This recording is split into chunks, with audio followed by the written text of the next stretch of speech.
بسم اللہ الرحمن الرحیم وَأَنفِقُوا فِي سَبِيلِ اللَّهِ وَلَا تُلْقُوا بِأَيْدِيكُمْ إِلَى التَّهْلُكَةِ وَأَحْسِنُوا إِنَّ اللَّهَ يُحِبُّ الْمُحْسِنِينَ، اور خرچ کیا کرو اللہ کی راہ میں اور نہ پھینکو اپنے آپ کو اپنے ہاتھوں تباہی میں، اور اچھے کام کیا کرو، بے شک اللہ تبارک و تعالی محبت فرماتا ہے اچھے کام کرنے والوں سے۔ پہلے گزشتہ آیات میں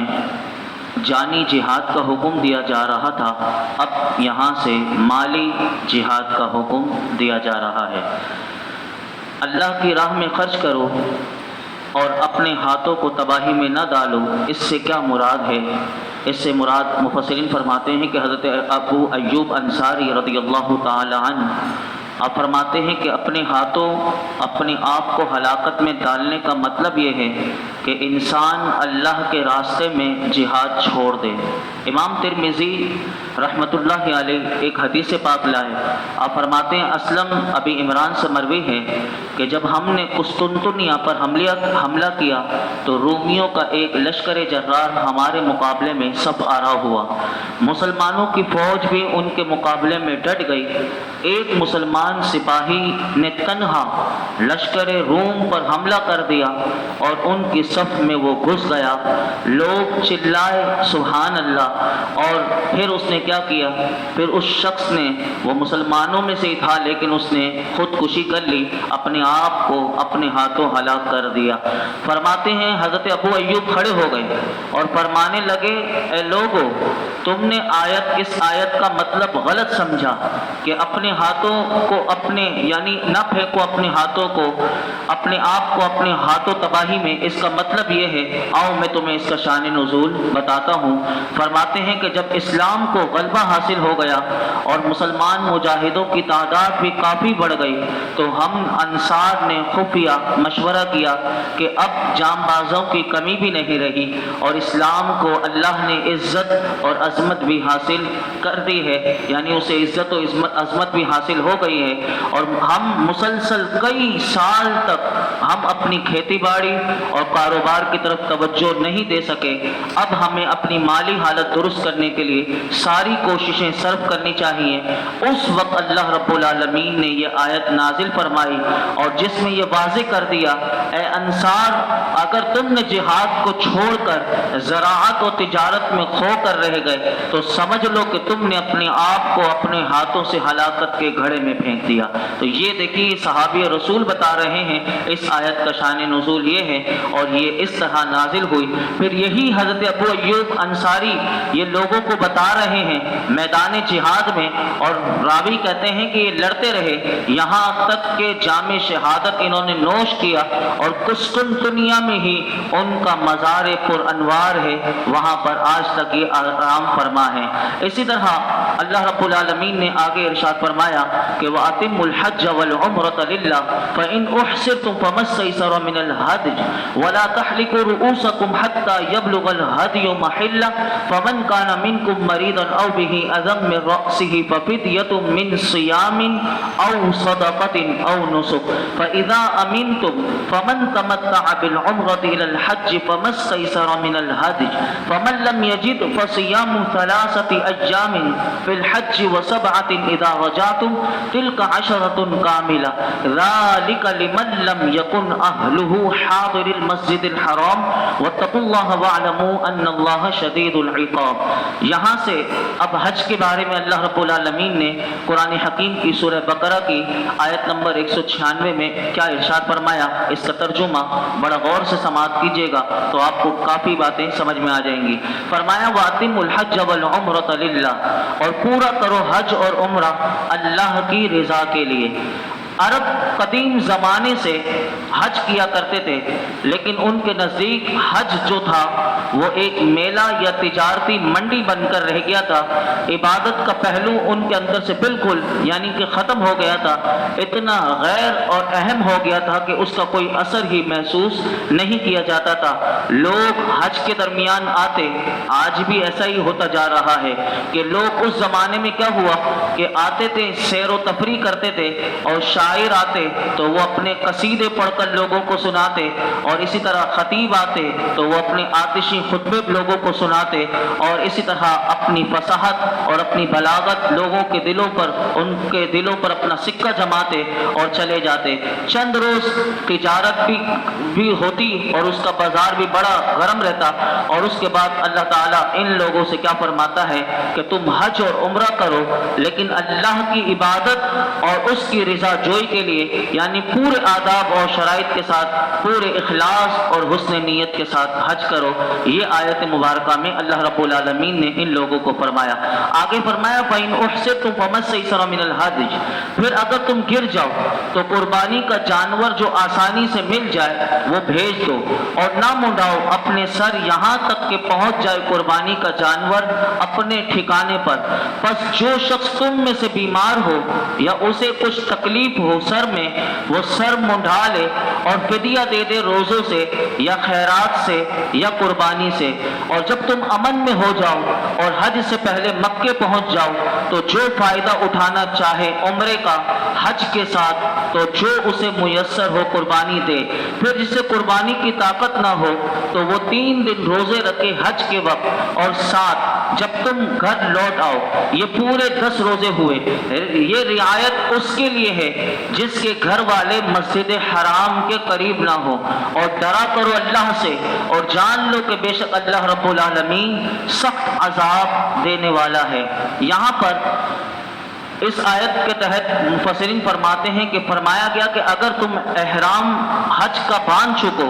تو اب راستے میں تمہیں ایسا ہو جائے کہ تم نکلے تو ہو حج کرنے کے لیے اور احرام بھی تم نے باندھ لیا، اب تم راستے میں بیمار ہو گئے یا کسی دشمن نے تمہارا راستہ روک دیا اور تم حج کے ایام میں وہاں پر نہیں پہنچ سکے، تو جیسے کہ یہ حج کے ایام کل سے شروع ہو جائیں گے، یہ 7 ذی الحج سے ہی لوگ مینا میں پہنچ جاتے ہیں، اور پھر یہ کہ حج کا بھی بیان ہے، اللہ تعالیٰ اسی بیان کی برکت سے ہمیں بھی ہر سال حج کی سعادت نصیب فرمائے۔ تو بڑا غور سے سنیے گا کہ فرمایا کہ تم حج کے ایام میں وہاں پہنچ سکتے نہیں پہنچ سکے تو اب تم کیا کرو کہ تمہیں کیسے نکلو گے؟ تم احرام جو تم نے حج کا باندھ لیا تھا اس احرام سے نکلنے کا طریقہ قرآن حکیم نے بیان کیا کہ اس احرام سے نکلنے کا طریقہ یہ ہے کہ قربانی کا جو جانور تم گھر سے لے کر گئے ہو وہ کسی کے ہاتھ اب بھیج دو، کیونکہ تمہارا تو راستہ بند ہو گیا یا تم بیمار ہو گئے، اب تم وہاں نہیں پہنچ سکتے، تو جو جانور ہے وہاں اس کو پہنچا دو، یعنی حرم میں اس جانور کو بھیج دو۔ اگر جانور نہیں بھیج سکتے تو فرمایا اس کی قیمت روانہ کر دو، اور جو حرم میں جانے والے ہوں انہیں یہ کہہ دو کہ حرم میں پہنچ کر تمہاری طرف سے یہ جانور ذبح کر دیں۔ جب تم یہ خیال کرو کہ جس کو تم نے پیسے دیے ہیں یا تم نے جانور دیا ہے وہ حرم میں پہنچ گئے ہوں گے اور جانور کو ذبح کر دیا گیا ہوگا، تو اب تم سر کو منڈا کر یا بال کٹوا کر تم احرام کی پابندیوں سے باہر آ سکتے ہو۔ پھر فرمایا کہ لیکن اگر بیماری کی وجہ سے اب تمہیں بیماری ایسی ہے کہ تم سر نہیں منڈوا سکتے تو پھر تم فدیے کے طور پر روزہ رکھ لو اور صدقہ دے دو یا جانور بھیج دو۔ صحیح حدیث سے یہی ثابت ہے کہ 3 روزے یا 6 مسکینوں کو 2 سیر گندم یا 4 سیر جو صدقہ فطر کے اندازے کے مطابق دے دو، یا کم از کم 1 بکری اس کو ذبح کروا دو، اور پھر تم اس کے بعد حجامت بنوا لینا۔ اس طرح تم احرام کی پابندیوں سے پار آ جاؤ گے۔ اسی آیت مبارکہ میں حج کی 3 صورتیں اللہ نے بیان کی۔ اللہ رب العالمین نے حج 3 قسم کا ہوتا ہے، یہ آج تک ہمیں بھی پتہ ہونا چاہیے کہ جو حاجی جاتے ہیں تو حج 3 طرح کا حج ہوتا ہے۔ نمبر 1 اس کو کہتے ہیں حج افراد، نمبر 2 دوسرے حج کو کہتے ہیں حج تمتع، تیسرا حج ہوتا ہے حج قران۔ یہ تینوں کے بارے میں ہمیں پتہ ہونا چاہیے۔ حج افراد کیا ہوتا ہے؟ حج افراد یہ حج کے دنوں میں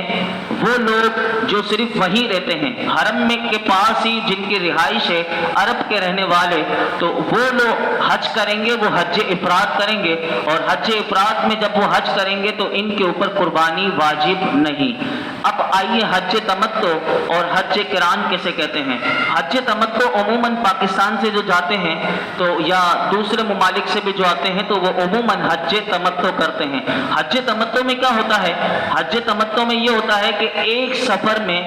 ایام حج میں لوگ روانہ ہو جاتے ہیں اور پہلے وہ عمرے کا احرام باندھتے ہیں۔ یہاں سے روانہ ہوئے تو وہ عمرے کا احرام باندھ لیا اور پھر وہاں حرم کعبہ میں جب پہنچتے ہیں تو وہ طواف کرتے ہیں اور وہ سعی کرتے ہیں صفا مروہ کی، اور اس کے بعد وہ حلق کروا کے احرام سے فارغ ہو جاتے ہیں۔ اور پھر جب حج کے ایام، جیسے کہ یہ کل کا دن آئے گا 7 ذی الحج، تو اس وقت وہ احرام دوبارہ باندھتے ہیں۔ یعنی 40 دن کا اگر سفر ہوتا ہے تو شروع میں پہنچ گئے تو وہ عمرہ کر کے فارغ ہو جاتے ہیں، اور پھر جب حج کے ایام آتے ہیں تو وہ دوبارہ حج کا احرام باندھتے ہیں، کیونکہ ایک ہی وقت میں انہوں نے 2 عبادتیں جمع کر لی، عمرہ اور حج کو جمع کر لیا، تو اس لیے اس کو کہا جاتا ہے دوہرا فائدہ انہوں نے اٹھایا۔ اسے کہا جاتا ہے تمتع، یعنی انہوں نے ڈبل فائدہ اٹھایا، تو اس لیے اسے حج تمتع کہا جاتا ہے۔ اسی لیے اور حج قران کیا ہوتا ہے؟ حج قران یہ ہوتا ہے کہ بندہ حج عمرے کا احرام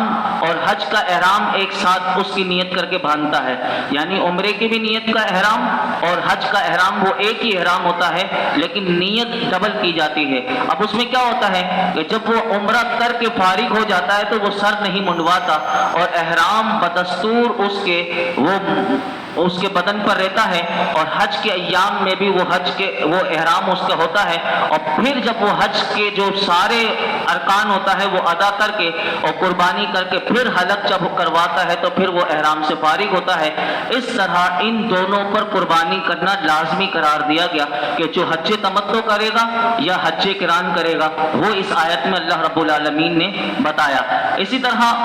میقات کسے کہتے ہیں؟ تو میقات کے بارے میں بھی یاد رکھیے گا، میقات اسے کہتے ہیں کہ جہاں باہر سے قصد کے حرام کرنے والا جب وہاں پہنچے تو ایسے شخص کے لیے حکم ہے کہ بغیر احرام کے وہ حرم میں داخل نہیں ہو سکتا، کہ جو اگر عمرہ کرنے جاتا ہے یا حج کرنے جاتا ہے تو ایسے شخص جو میقات سے گزرنے سے پہلے اس کے لیے احرام باندھنا ضروری ہوتا ہے۔ یہی بات یہاں پر بتائی گئی۔ آگے سنیے، فرمایا الحج اشہر معلومات فمن فرض فیہن الحج فلا رفث ولا فسوق ولا جدال فی الحج وما تفعلوا من خیر یعلمہ اللہ وتزودوا فإن خیر الزاد التقوی واتقون یا اولی الالباب۔ حج کے چند مہینے ہیں جو معلوم ہیں، پس جو نیت کر لے ان میں حج کی تو اسے جائز نہیں بے حیائی کی بات اور نہ فرمانی اور نہ جھگڑا حج کے دنوں میں، اور جو تم نیک کام کرو اللہ رب العالمین اسے جانتا ہے، اور سفر کا توشہ تیار کر لو، سب سے بہتر توشہ پرہیزگاری ہے، اور ڈرتے رہو مجھ سے اے عقل مندو۔ اس آیت کا ترجمہ آپ نے سماعت کیا۔ حج کے مہینے جو فرمایا جو تمہیں معلوم ہے، اس سے کیا مراد ہے؟ حج کے 3 مہینے ہیں، اس میں سے شوال کا پورا مہینہ، ذیقعدہ کا پورا مہینہ اور ذی الحج کے 10 دن، یہ حج کے ایام کہلاتے ہیں۔ اس آیت میں رفث کہا گیا۔ رفث کسے کہتے ہیں؟ یعنی حالت احرام میں جب بندہ ہوتا ہے تو وہ اپنی بیوی سے صحبت نہیں کر سکتا، یہ اس میں کہا گیا، اور جمع کرنا یا اس سے متعلق باتیں کرنا حج کے درمیان۔ اسی طرح فسوق کہا گیا، تمام چھوٹے بڑے گناہ انسان کو جب حج کرنے جا رہا ہے تو وہ چھوڑنے پڑیں گے۔ حج کے درمیان کسی سے جھگڑا نہیں کرے گا، یہ بات ان تمام چیزوں سے اللہ نے کیوں روکا؟ ایک حاجی جو حج کرنے کے لیے جا رہا ہے اس لیے روکا تاکہ حقیقی حج کا جو مقصد ہے وہ تربیت نفس ہے، وہ انسان کی ضائع نہ ہو جائے۔ اب وہ حج بھی کرنے جا رہا ہے اور ہوٹلوں میں جا کر لوگ بدقسمتی سے آج وہاں پر بھی اتنی بے حیائی کہ لوگ یہ سمجھتے ہیں کہ بس ہوٹلوں میں جا کر فلمیں، وہاں پر بھی جا کر لوگ فلمیں دیکھتے ہیں، اور جو حج کرنے جاتے ہیں کیونکہ اگر ذہن تربیت نہ ہو انہی چیزوں سے اللہ نے پہلے روک دیا تھا، اور وہاں جا کر بھی لوگ ایسی حرکتیں کرتے ہیں۔ وہ سمجھتے ہیں بس وہ 5 دن ہمارے گزر جائیں، بس وہ اسی میں ہم محنت کر لیں، باقی اس کے علاوہ ہم ہوٹلوں میں آرام کرتے رہیں۔ لیکن بندہ جب جائے تو حج کرنے جائے تو ایسا حج کر کے آئے کہ وہ حج مبرور بن جائے، حج مقبول بن جائے، اور ایسا گناہوں سے پاک ہو جائے کہ جب وہ واپس آئے تو جیسے کہ اس کی ماں نے اس کو آج ہی جنا ہو، ایسا وہ گناہوں سے پاک ہو جائے۔ اس آیت میں اللہ رب العالمین نے فرمایا کہ جب تم سفر کرو تو اپنا توشہ ساتھ لے کر جاؤ۔ اس سے کیا مراد ہے؟ مفسرین فرماتے ہیں عرب کے اکثر لوگ، اہل یمن کا یہ دستور تھا کہ جب وہ حج کی نیت سے گھروں سے نکلتے تو اپنا سامان، سفر خرچ وغیرہ کچھ بھی نہیں لے کے جاتے، اور اس کو وہ توکل سمجھتے، اور یہ سمجھتے یہ بہت بڑا توکل ہے، اور پھر کیا کرتے کہ جب انہیں ضرورت پڑتی تو راستے میں لوگوں سے بھیک مانگتے، اور لوگوں کو اس برے طریقے سے اللہ رب العالمین نے روکا اور حکم دیا کہ جب تم سفر کرو تو اپنا زیادہ راہ لے کر سفر کرو، اور اگر کسی کی خدمت نہ کر سکو تو کم از کم دوسروں پر بوجھ بھی نہ بنو، کہ تم حج کرنے جا رہے ہو تو دوسروں کے اوپر بوجھ بننے کے لیے نہ جاؤ، بلکہ تمہاری ضرورت کا جتنا سامان ہے وہ تم ساتھ لے کر جاؤ اور کسی سے مانگنے والے نہ بنو۔ اور ساتھ ہی فرما دیا اللہ رب العالمین نے سب سے بہترین توشہ کون سا ہے، وہ بار بار آپ سنتے ہیں، شروع سے ہم سنتے ہوئے آ رہے ہیں، اور وہ بہترین توشہ جو ہے وہ پرہیزگاری ہے، وہی قرآن نے یہاں پر بتا دیا۔ اور اسی آیت میں ان لوگوں کے بارے میں بھی بتا دیا کہ جو کہتے تھے کہ مزدور اور ساربانوں کا کوئی حج نہیں، بلکہ اجازت دی کہ جو حج کرنے جائے تو وہاں اگر تجارت کرتا ہے تو وہ نفع بھی کما سکتا ہے، تجارت بھی کر سکتا ہے، لیکن ایسا نہ ہو جائے کہ تم صرف کمانے کی فکر میں لگ جاؤ اور پھر تمہارا اول مقصد جو